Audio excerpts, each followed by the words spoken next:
Cops performed for residents in Parade Gardens as lawmen reach out to citizens in community policing initiative.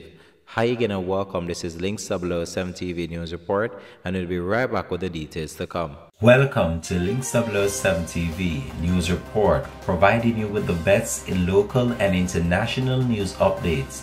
This is a place where you can get the most reliable and informative news information. Links 007 TV News Report. Welcome back and thanks for joining us. This is Links 007 TV News Report.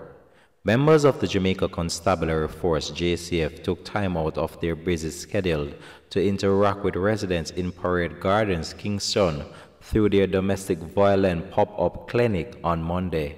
During the event, some of the JCF members showed their musical talent and were also able to add their voices in songs to those citizens who were celebrated Valentine's Day. The selection of songs from the policemen and women had residents shouting and cheering towards members of the Jamaica Constabulary Force.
The Commissioner of Police, Major General Anthony Anderson, earlier this year said that 6 zones of special operation declared in Parade Gardens in Kingston is yielding some progress.